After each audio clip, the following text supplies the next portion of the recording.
Hello, and welcome back to the Deep Dive. We're really glad you're joining us today for a truly unique exploration. You've sent us a stack of fascinating sources, and this includes a really extensive interview transcript. It offers a very, very particular lens on current events.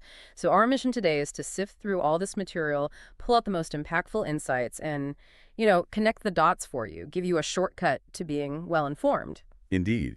And this deep dive, it's centered around a recent trip described by a prominent French intellectual, the trip to Moscow and the Donbas region. It's a journey that gives a real ground-level view of an ongoing conflict. And it sparks these broader discussions about, well, geopolitical shifts, societal values, even the nature of truth itself. We'll be extracting key observations into the speaker's, let's say, provocative analysis, helping you understand not just what was observed, but why it's presented as significant. Okay, let's unpack this then. Starting with the trip itself, the sources immediately plunge us into the speaker's firsthand observations. And what first jumps out are these stark contrasts, these surprising details about daily life in Russia, especially, compared to common perceptions from the West. Yeah, what's fascinating here is the initial focus on tangible, everyday improvements. The speaker, who first visited Moscow back in 2016, noted a very impressive rise in standards. This includes things like well-maintained road networks, even for that long 1,200-kilometer drive into the Donbas, and, maybe surprisingly, clean public facilities. It's a small detail, the public toilets, but he uses it as a key indicator of a functioning country. He even compares them favorably to those in France. Quite a specific point, yeah. And it's not just about toilets or roads. Moscow itself. The sources describe it as an international megalopolis. It felt very impressive, apparently, full of activity and diversity, likened even to the traditional image of New York, just exuding prosperity. What really emerges here is how drastically this first-hand account deviates from, let's say, common Western perceptions. It suggests a kind of hidden resilience, maybe a normalcy in Russia that few outside observers might anticipate. That's a really striking observation for the sources, isn't it? Because despite Russia being officially in a special operation and, occasional drone attacks near the capital, like the source mentions maybe 3 or 4 out of 400 drones causing minor damage, despite that, the speaker observed no feeling of war in Moscow. Daily life, he notes, just proceeded normally. No visible military presence, no wounded soldiers walking around. This idea of it being a special operation versus a full war seems quite central to this perspective. And then moving beyond Moscow, the sources take us into the Donbas, much closer to the front lines. Even being, approximately 20 kilometers from the front in Donetsk, the speaker noted the population living relatively normally, even calmly. Roads apparently in good condition, the main visible impact of the war being damaged buildings. It's a stark contrast, he mentions, to his experience in Beirut in 2006. Right, where persistent combat sounds were the norm. Exactly, but he says those were notably absent here, which is interesting. And venturing deeper into the Donbas region itself, the observations keep coming. He describes it having a distinct Soviet climate. Numerous red flags, strong popular patriotism.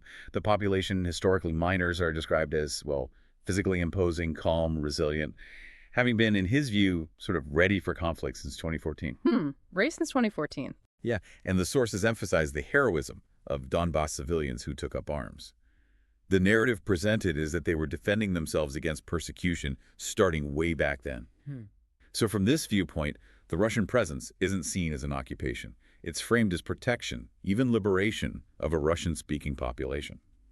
A population who, according to this source, had faced political, social, and military neglect, even abandonment by Ukraine. That's certainly a distinctly different lens on that whole historical dynamic presented in these materials. But it's not all smooth sailing. While new infrastructure is being built, the sources also mention these ongoing daily inconveniences in the Donbas.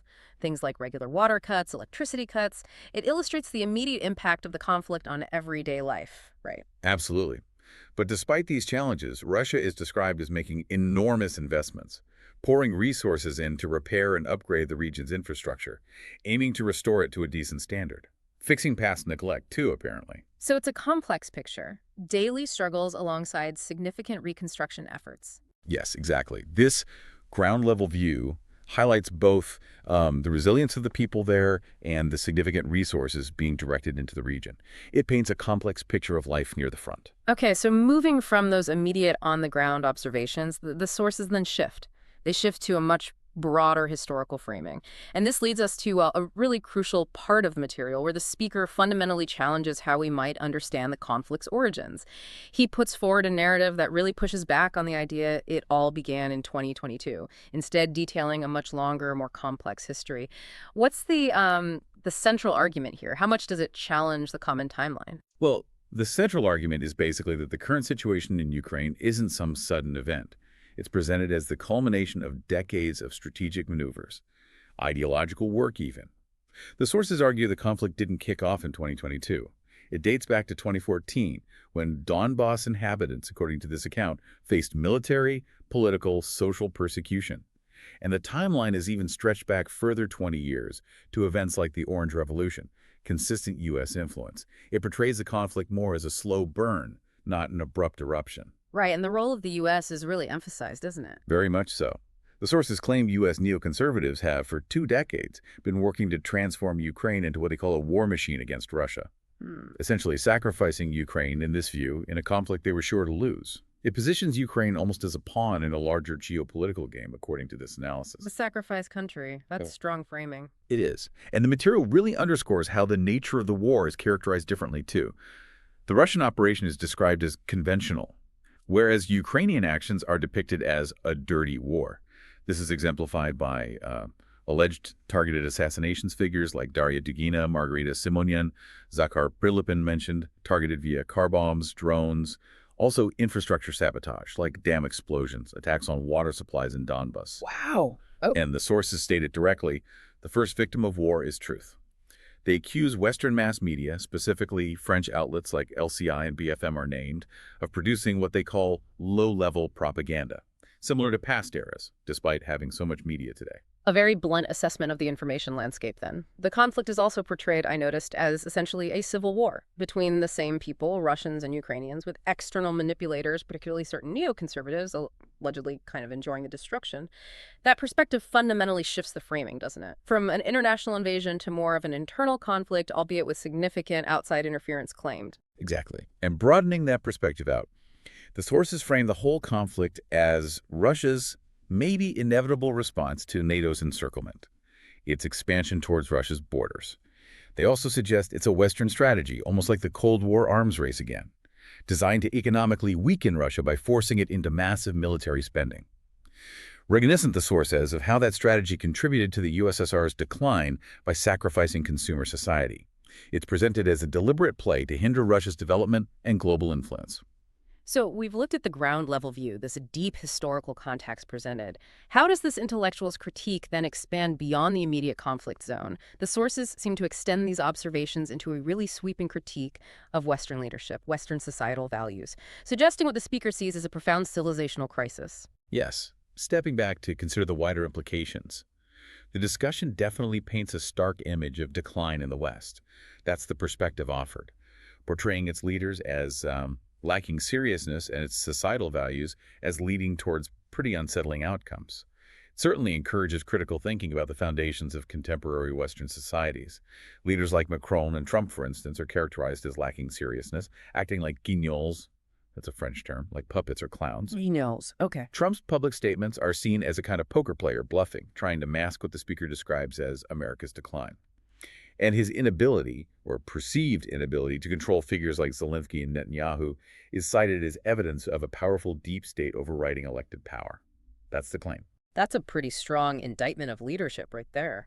The sources also argue, quite pointedly, that Western-style democracy is the worst system for serving the national interest during a crisis, because real power, they claim, rests with financial institutions referred to simply as the bank, and large corporations, not really with elected officials, suggesting a fundamental flaw in the system itself, in their view. Right, and this idea of a privatization of democracy extends to information control, according to the sources. Private monopolies, like YouTube and JFAM, are mentioned, accused of censoring dissenting voices, often influenced, they claim, by organizations like Iliare in France, thereby limiting alternative narratives, limiting audience reach. The argument is that what's allowed to be said or heard is increasingly controlled by private entities, not public debate. And beyond politics and media, the critique goes deep into societal and cultural values, too. The sources note what they describe as the obscenity of young female commentators and ministers discussing war. This is based on the assertion that women don't physically engage in combat. Furthermore, the promotion of LGBT ideology in the West is described quite starkly, actually, as a path to auto-euthanasia and an ideology of death. That's a very strong phrase. It is, and it's contrasted sharply with Russia's perceived focus on anthropologically functional traditional values, family, distinct roles for men and women, that sort of thing. The critique doesn't stop there either. A conspiracy against intelligence is claimed within Western education systems, aiming, the sources controversially state, to produce cretins and suppress critical thinking, making populations, in their view, more submissive to power. A conspiracy against intelligence. Yeah. This perspective also argues that the Western focus on societal equality, things like gender identity, is seen as a kind of mask, hiding the failure, they argue, to deliver on what they consider social equality, like economic justice. And finally, within this broad societal critique, the sources specifically highlight a perceived decline in French political leadership, charting this historical trajectory from de Gaulle onwards, through Pompidou, Giscard, Mitterrand, Chirac, Sarkozy, Hollande, culminating in Macron, all seen as increasingly inadequate or even labeled traitors who have failed France. The sources express this desire for a French Putin, someone who could embody strong, strategic, long-term leadership. It's a sweeping critique, absolutely. It really paints a picture from the perspective of these sources, of civilization in crisis, from the top all the way down. Okay, so from these really broad critiques of Western society, the sources then propel us into what feels like the intellectual's ultimate thesis, a set of truly provocative ideas about the conflict's deeper stakes, the future of global power, even touching on theological concepts and the speaker's own personal struggle in this context. Yeah, this is where it gets particularly fascinating, I think, the introduction of the Catechon concepts. It's a profound theological idea, meaning the one who restrains or holds back ultimate chaos, or perhaps the Antichrist. The Catechon. Exactly. And the sources tie this ancient concept directly to current global dynamics, suggesting that Russia, and specifically Putin, could embody this role today. They predict Russia is winning the current conflict, albeit slowly, in what they call a war of attrition. And they suggest a Russian victory would confirm Russia as a new master of the world, accelerating the rise of BRICS nations, something the U.S. neoconservatives are, in this view, desperate to prevent. The stakes are portrayed as incredibly high then. The Western collective's increasing military aid is seen as pushing towards a global conflict, while Putin, in this narrative, is depicted as the one trying to avoid it by sticking to his special operation logic. Right. And concerns are also raised specifically about French nuclear deterrence, its fragility, and Macron's rhetoric potentially leading to conventional attacks by Russian hypersonic weapons on French coastal bases, a very specific fear expressed. And to deepen that theological framing, the sources drawing on Christian theology and the political theorist Carl Schmitt, they reiterate this concept of the Catechon, this force holding back ultimate chaos. The interviewee and others like Dugin are mentioned view Moscow, which they refer to as the Third Rome, and Putin personally as the Catechon in the current era. They even express hope that Putin is aware of this perceived spiritual elevation in his role. That is a truly profound, almost messianic interpretation of current events offered by the source material. The sources also draw these sharp parallels between the conflict in Gaza and the one in Ukraine. Both are linked by what the sources provocatively describe as a mythomaniac narrative, a confusion of history and mythology.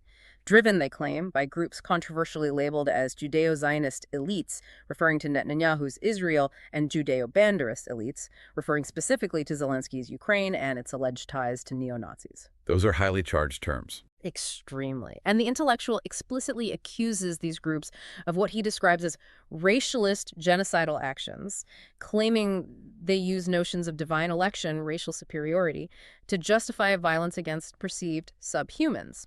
We should stress, of course, we're reporting the content of the source here, not endorsing these views ourselves. Absolutely. And building on this, the sources interpret modern Judaism, which they controversially term Judeo-Talmudism Sionist, as a post-Christian and anti-Christian religion, one that, in their view, rejected Christ's universalist message, instead maintaining a chosen people narrative to justify conquest and violence.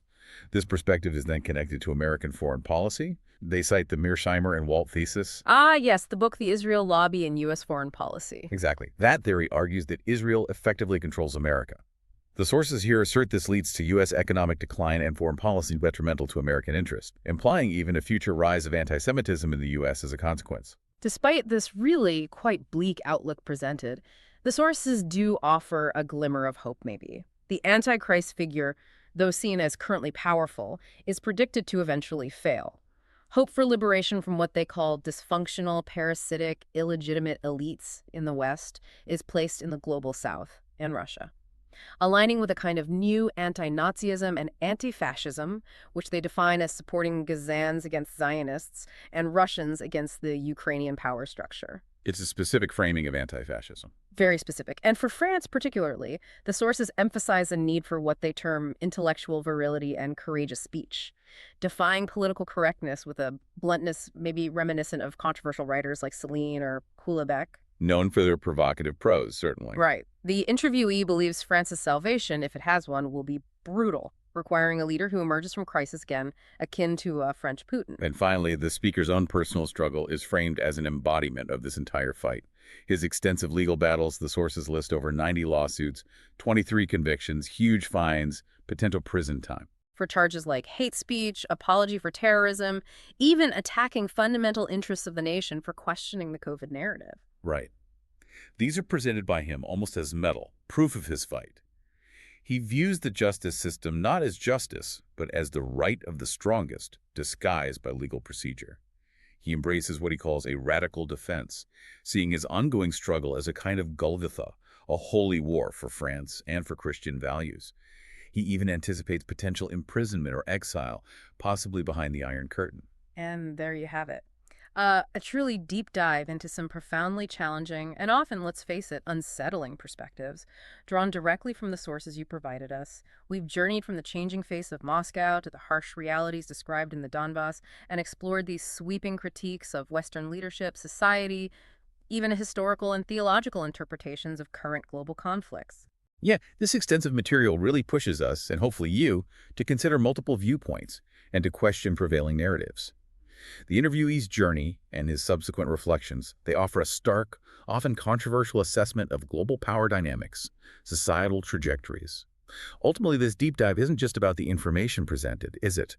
It's about encouraging you to engage critically with diverse perspectives, even those, perhaps especially those, that challenge your own deeply held views. So the final provocative thought for you, the listener. What stands out to you from this deep dive? How do you assess this balance presented in the sources between the described decline in the West and the rise elsewhere? And what implications does this hold for the future of global power and individual liberty, especially in an era where truth itself is presented quite starkly as a casualty of war?